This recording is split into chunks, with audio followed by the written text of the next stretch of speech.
other extreme weather events like the flooding in Brazil, but unfortunately, if they happened after the 14th, they will not be covered in this next recap.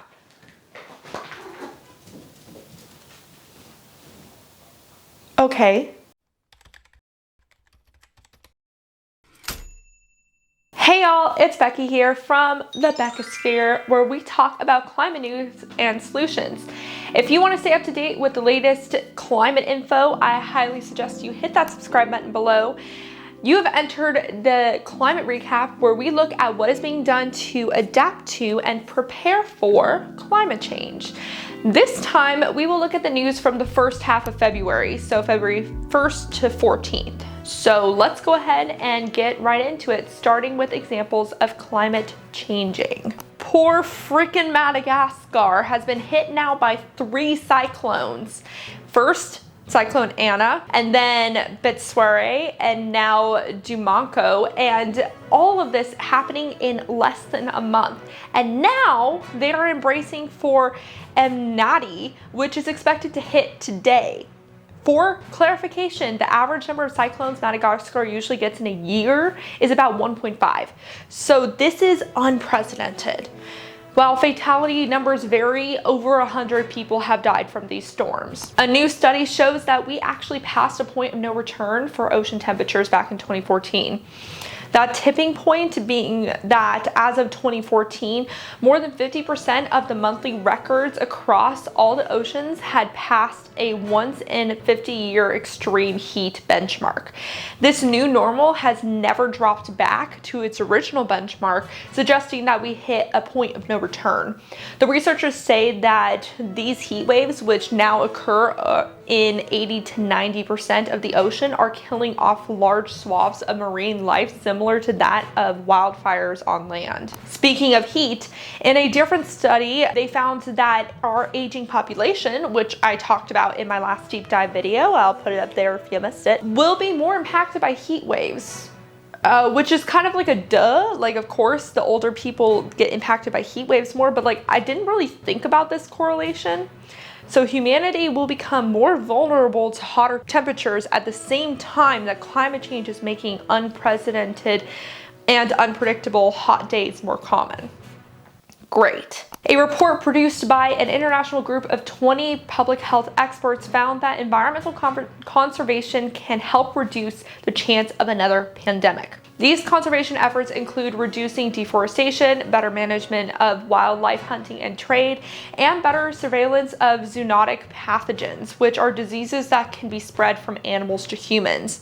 The experts say that these methods, which they estimate costing about $20 billion a year, should be our first method of defense against another outbreak. And of course, as I'm sure you probably know, that price is nothing compared to the actual cost of a pandemic.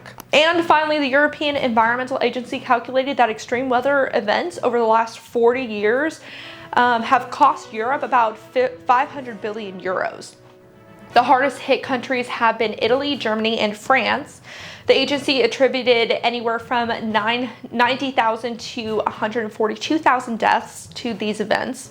Flooding causes the most economic damage, while heat waves cause the most fatalities. Now here are some other headlines from February 1st to 14th. Hey, so I was a silly person and subscribed to new newsletters at the same time of trying to get my videos down. So I have so many more news points I want to share with you, but that means that the video time keeps getting longer and longer. I don't think it'll get longer than this one. It better not. But because of this, I'm going to go ahead and put all the main news points that I think are important to share in the front, and then all the extra headlines, the ones that I would have a screenshot of the article, I'm going to put those at the end of the video. And then people just get used to, if they want a shorter video, to stop before the extra news points, and if they want a longer video, to just keep watching. So anyways, that's what's happening on this video, and let me know if you like it. Thanks. Now on to climate victories, starting with China announcing the relaunch of its certified emissions reduction scheme after its new carbon trading market called the Emissions Trading System, or ETS, completed its first compliance period. Analysts expect the CCER, which is meant to supplement the market, will play a significant role in decarbonizing China. It basically focuses on voluntary emissions reduction activities by companies like tree planting and installing renewable energy. These credits can be used to offset emissions deficits. The original version of the scheme was scrapped 5 years ago because there was a low trading volume. Also for China, their economic planner and state energy regulator jointly published a plan to develop a unified national power market similar to Europe's. China believes that having a unified system will make it easier to facilitate a clean energy transition. The goal is for the market to be initially established in 2025 and to be completed by 2030. The plan was sent out to everyone from government agencies to power companies. This all sounds promising as long as they actually use the unification to spur clean energy development. They did just build another giant coal plant. China also signed a $8 billion agreement with Argentina to build them a nuclear power plant in Lima. Continuing in South America now, an Ecuador court ruling has required the government to get consent from indigenous groups before proceeding with mining or drilling projects. This rule ruins plans for the Ecuadorian president, who was hoping to double oil production and expand mining projects.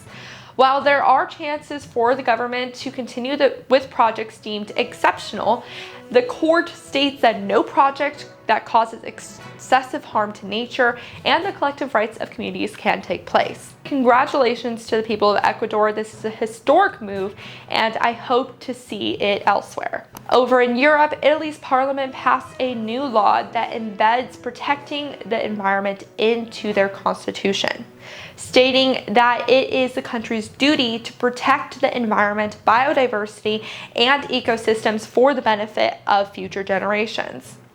The practical implications of this move are still to be determined. Northern Ireland is redoing their net zero timeline. Originally, their goal was to reduce emissions by 82% by 2050, but their government recently voted in favor of creating a new and more ambitious climate bill, so now the two sides are arguing on what to do. Speaking of protecting the environment, this year's UN Environmental Assembly, which will take place at the end of February into the beginning of March, will focus on reducing global plastic pollution.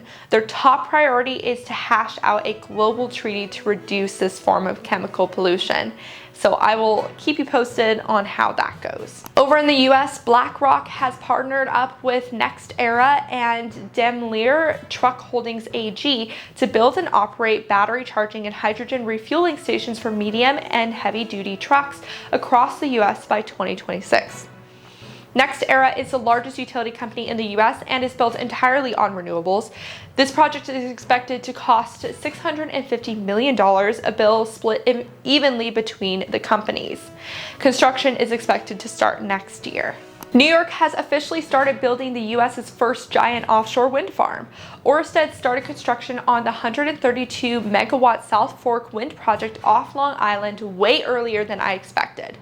Right now, the construction is taking place on land, so they're like building wind turbines themselves. If you want to learn more about different types of turbines that will be used there or in other places, and where the Biden administration plans to build other offshore wind farms, please check out a recent interview I did with Mike Clancy. Meanwhile, Louisiana's getting its largest solar farm yet, thanks to Lightsource BP. The Ventress project will provide 300 megawatts to the otherwise fossil fuel heavy state, which currently has 200 megawatts of solar installed. Quote, "If you told me 5 years ago that we would be building a 300 megawatt plus solar project in Louisiana, I would have said you're crazy." The electric company Georgia Power announced it plans to double its renewables by 2035 and phase out its 12 coal power plants by 2028.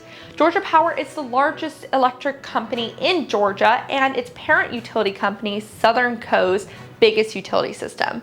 Southern Co is the third largest utility company in the US and it has pledged to be net zero emissions by 2050. So now with Southern Co, we've talked about the third largest utility company, and we've also talked about the first largest utility company, NextEra.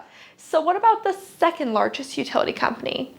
Well, also at the same time, Duke Energy announced that it will double its renewables, this time by 2030, and phase out its coal power plants, this time by 2035.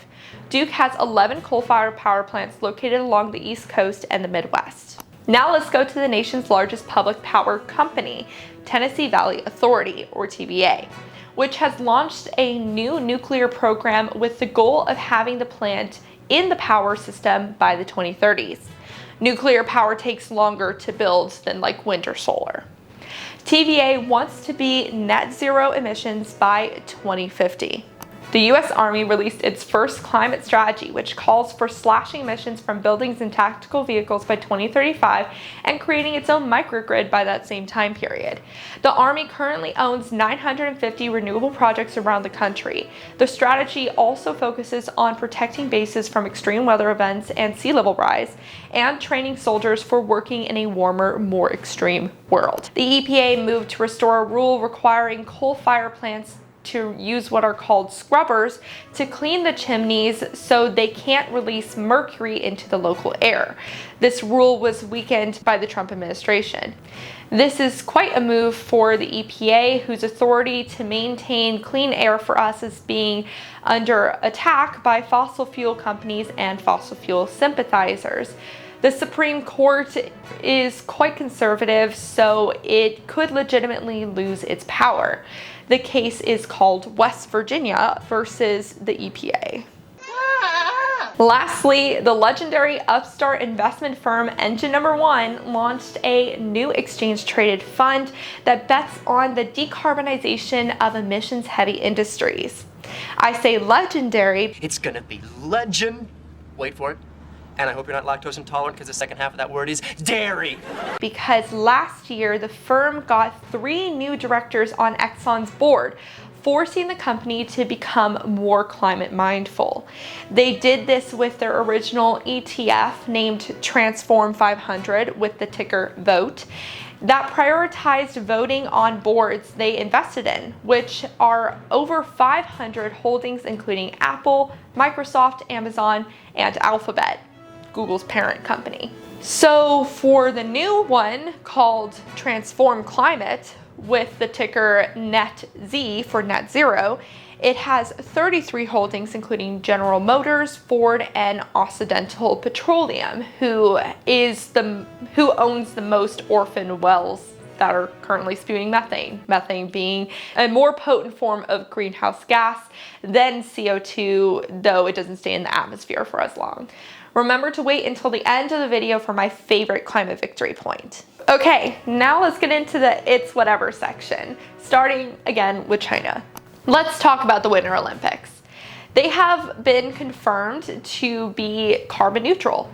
China retrofitted the buildings from the 2008 Summer Olympics to require less electricity, and all energy flowing through them supposedly comes from renewable energy sources.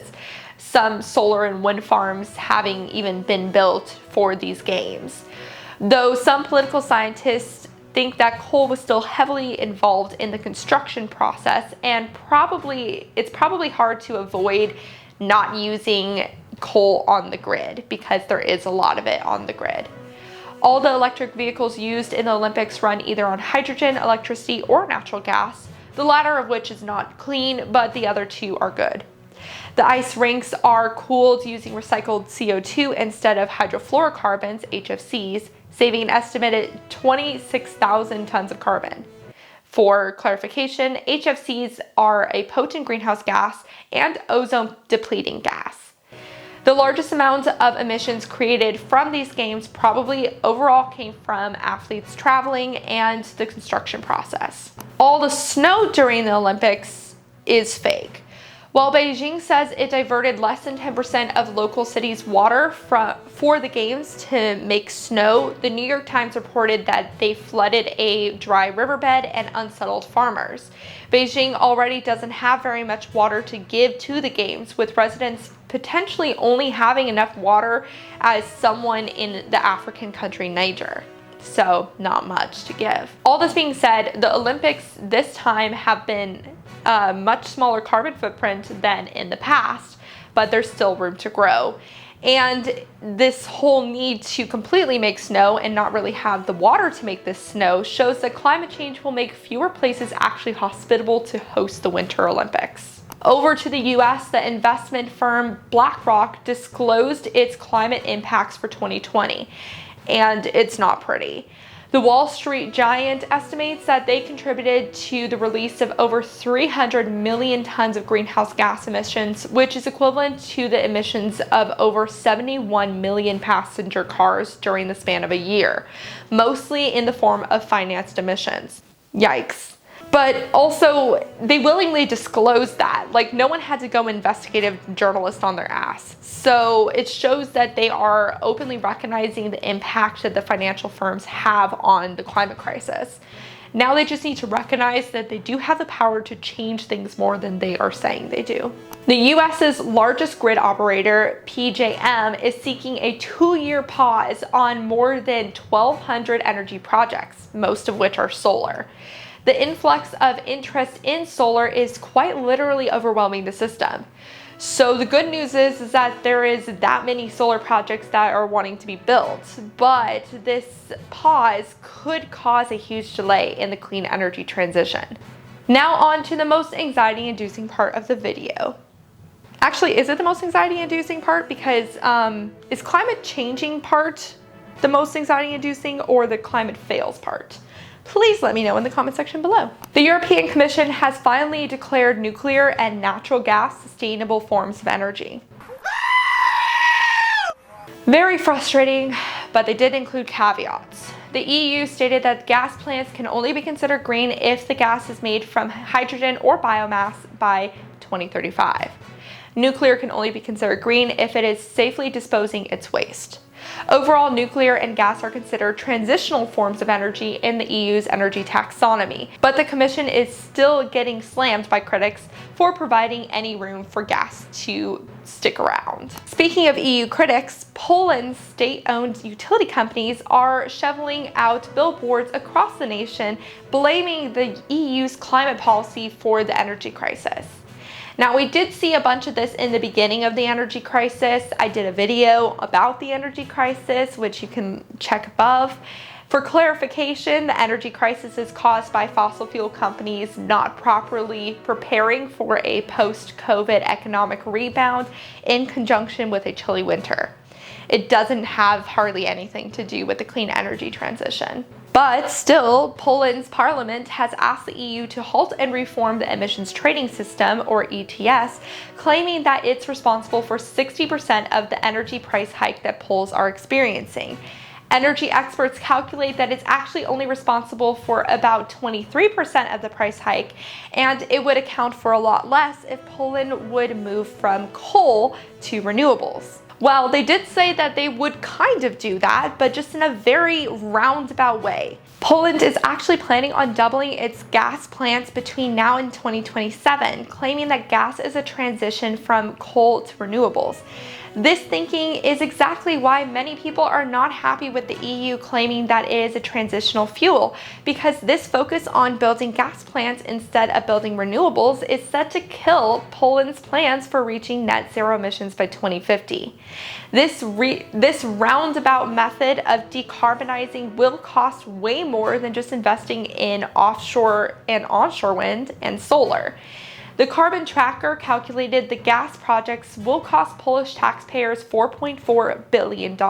Continuing with gas, Russia has formed an agreement with China to supply gas for them for the next 30 years via a pipeline that has yet to be built. Now over to India, which has decided to go full steam on its coal production, working to become a big coal exporter. Wow, that is actually like the worst direction the third largest polluter in the world could go. Let's pause for a sec for a public service announcement. Did you know that your asthma spray inhaler likely contains aerosols with HFCs? The aerosol is meant to propel medicine into your airways to stop an asthma attack, but the release of these chemicals actually makes inhalers represent 4% of the UK's National Health Service's greenhouse gas emissions. Now, I'm not trying to say this to make asthmatic people feel guilty every time they're having an attack. It turns out that these puffers are also not one of the most effective inhalers on the market.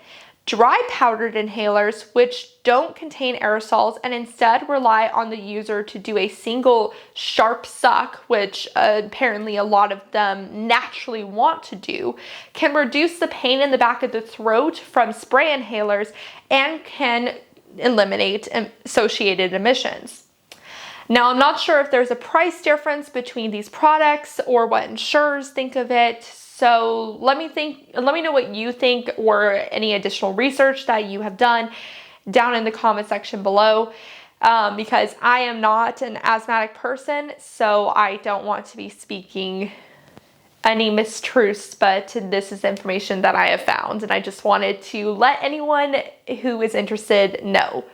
Now on to US-based climate fails. The US Postmaster General used most of the money he received to update the US Postal Service's vehicle fleet on gas-powered vehicles, despite President Biden specifically saying the money should be used to transition to electric vehicles.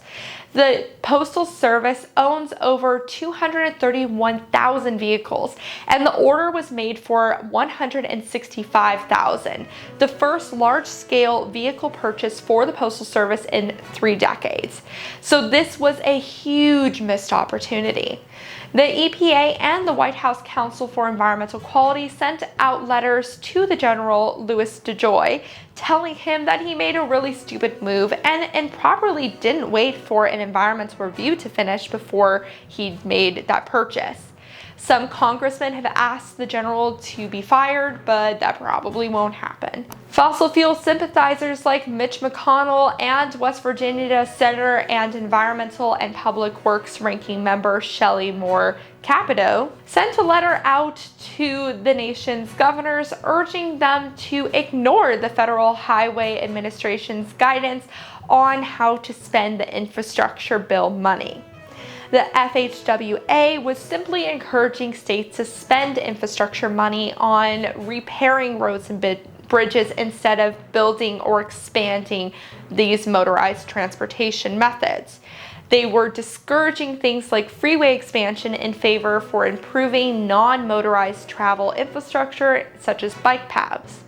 The senators, who both said yes to the infrastructure bill, said that their recommendations were not written into the bill, which technically is true because Biden wanted to add a fix-it-first rhetoric into the bill, but that was squashed. But also, isn't that common sense? Shouldn't you be spending the money on fixing potentially collapsing bridges before you spend money on new things?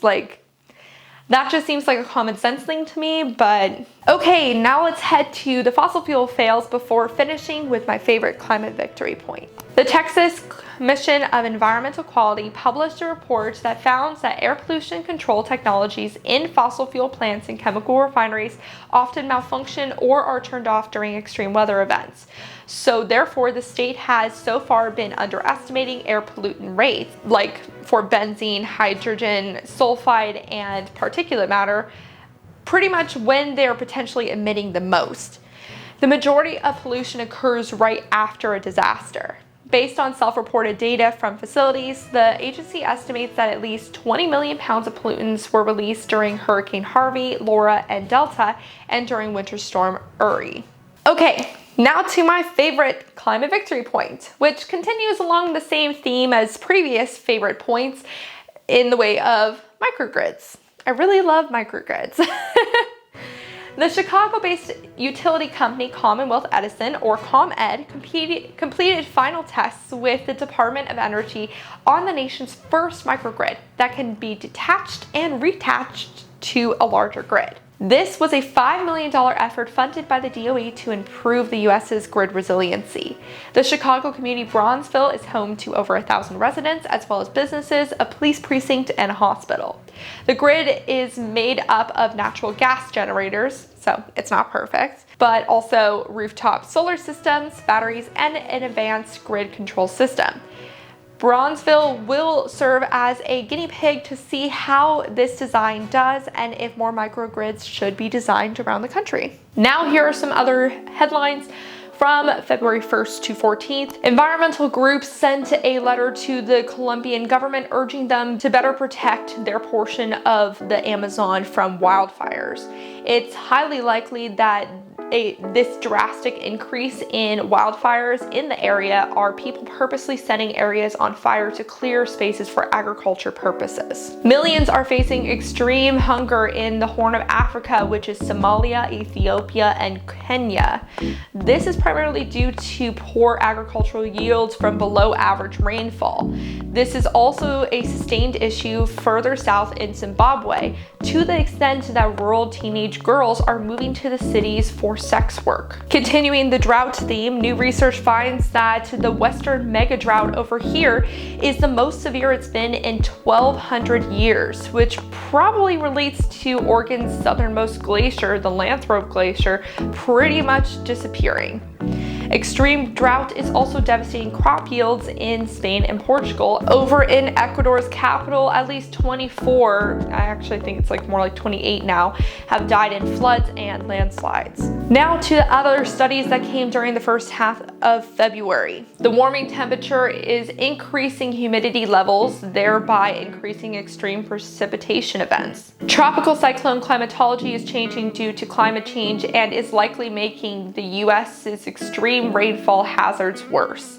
The increasing cost of flooding in the US over the next 3 decades will mainly impact people of color. 56 natural and cultural heritage sites across Africa are being threatened by sea level rise, and the threat is expected to triple by 2050. The last refuges for coral reefs that were originally thought to be places coral reefs could regenerate are now expected to still disappear if global warming rises above 1.5 degrees Celsius above pre-industrial levels like it's expected to. Climate change has now been linked to the increasing snowstorms in the northeastern US, and glaciers around the world might hold less ice than we previously thought, reducing how much they'll contribute to sea level rise by about 20%, but also reducing how much freshwater supply we have access to, anywhere from 27 to 37%, depending on which mountain glaciers you rely on. And now we get to the climate victory headlines that I did not have time to fully dive into here. For other international news, the EU Treasury officials have introduced a windfall tax to deter energy firm owners like BP and OVO Energy from cashing out early on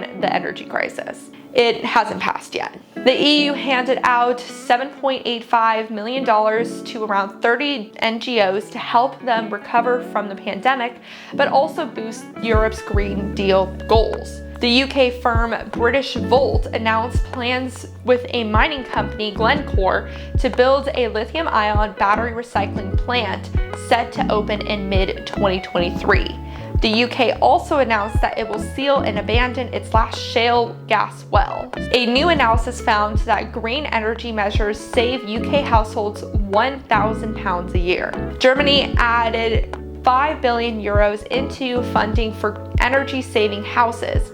France plans to build 6 new generation nuclear reactors, and Scotland is planting millions of trees next to rivers in hopes of saving its wild salmon population. Back in the US, medical schools are adding climate change into their curriculums more and more. Bill Gates invested in the MIT spin-off carbon capture startup Verdox Inc. after it discovered new materials that trap carbon well. The private equity firm Carlyle Group committed to net zero greenhouse gas emissions by 2050 or sooner across its investments. Connecticut launched a comprehensive EV charging program meant to support 500,000 electric vehicles on the road by 2030. The first EV charging road will begin testing in Detroit soon. A Virginia Senate panel rejected former coal lobbyist and Trump's EPA chief Andrew Wheeler from becoming the state's Secretary of National and Historic resources. The federal courts are slamming down Mountain Valley Pipeline permits like a whack-a-mole game. SoCalGas is looking at a $10 million fine for using customer money to lobby against electrification efforts. Hawaii Electric and rooftop installers have formed an agreement to pay households to share clean energy. The Department of Housing and Urban Development released new guidelines on how to disperse disaster relief block grants that prioritize equity for underserved communities and migrating people out of disaster-prone areas. The Biden administration promised to buy cleaner industrial materials like cement, steel, and aluminum, forming a Buy Clean task force. And finally, for the things being paid for by the infrastructure bill, the USDA is going to spend $1 billion on climate-related agriculture practices, and the Biden administration has opened up $1.2 billion for states to properly cap oil and gas wells so they don't leak methane. Here are a few other it's whatever news stories from the first half of February. The Australian energy giant AGL moved up its closure dates for the country's two largest coal plants from 2035 to 2033 and from 2048 to 2045. Wow! Amazing! Oil and Gas UK changed its name to Offshore Energies UK, which could either mean that they are making a plan to legitimately expand from fossil fuels, or that they're just greenwashing themselves. Tanzania's government is building a solar mega farm in an attempt to head towards carbon neutrality, but their farmers are not supported financially enough to handle the transition and don't like this plan. The International Energy Agency released a new report calculating all the critical mineral mining needed to support the clean energy transition, and it's quite a lot. This continues to be an environmental conundrum in the clean energy transition. And the US announced its plans to speed up and modernize Puerto Rico's power grid, which is way overdue considering they're still recovering from Hurricane Maria, which was over 4 years ago. Now here are some other climate change fails. Internationally, the UK government approved another oil and gas field in the North Sea. Total Energies and the China National Offshore Oil Corporation struck a $10 billion deal with Uganda and Tanzania to develop crude oil productions there. Brazil's federal spending report revealed that it spent less than half of its 2021 environmental enforcement budget. Deforesting in Brazil's Amazon rainforest hit a new record in January. Opposition to offshore oil drilling plans is growing in Argentina. HSBC, Barclays, and BNP Paribas have provided £24 billion to oil and gas firms despite net zero pledges made less than a year ago. New research suggests that the world's biggest firms, including Amazon, IKEA, Nestle, and Unilever, are only on track to reduce emissions by 40% by the time they promise to be at 100%. A new study suggests that cracking down on methane super emitters like pipelines in Russia and North American oil fields is considered a low-hanging fruit to reduce emissions. It goes hand in hand with another study that came out on the first half of February, which found that a lack of fossil fuel infrastructure maintenance is the main driver for unaccounted for emissions around the world. Another study shows the negative implications on local marine life for proposed dams. Dams are questionably green. I did a video a little while ago talking about that implication of hydropower and all the environmental issues associated. Now over to the US, a federal judge struck down Biden's attempt to further emphasize the climate costs when making rules for polluting industries. The largest PR firm in the world, Edelman, proposed to ditch coal clients in 2015 and then took $3 million from a coal lobbying group from 2016 to 2020. Coloradans for Energy Access is a gas-backed front group meant to spread misinformation about the costs for electrification. The right-wing lobbying group, American Legislative Exchange Council, or ALEC, is helping states like West Virginia, Texas, Oklahoma, and Indiana pass Energy Discrimination Elimination Acts, which blacklist companies who don't want to work with fossil fuel companies. US corn-based ethanol might be worse for climate change than gas, and some counterfeit parts have been found in some US nuclear plants, which might make them less safe, though the Nuclear Regulatory Commission doesn't see any major red flags yet. Here are some other fossil fuel fails. A crude oil pipeline has burst in a protected part of the Ecuadorian Amazon. A new UN environmental report found pollution is causing more deaths than COVID. And a new national survey reveals that 1 in 3 Americans have detectable levels of a toxic herbicide 2.4, in their system, which has been known to cause cancer, birth defects, and hormonal imbalances. And that was the climate recap from February 1st to 14th. Please let me know which news points you found the most interesting in the comment section below. If you made it all the way through till the end, I think you should probably like and subscribe to the Beckosphere. I would love to have you. Until next time, remember to talk about the climate crisis every single day and to support your local news organizations. Thank you to the people on Patreon who help me pay for my equipment and the many new subscriptions that make these climate recaps possible. A special shout out to the climate confident and courageous David H., Norman Anal, Greg H., and Paul B. I greatly appreciate your support. If you would like to support the work I do, please check out the Patreon link in the description below or the Buy Me a Cup of Coffee link. Bye for now.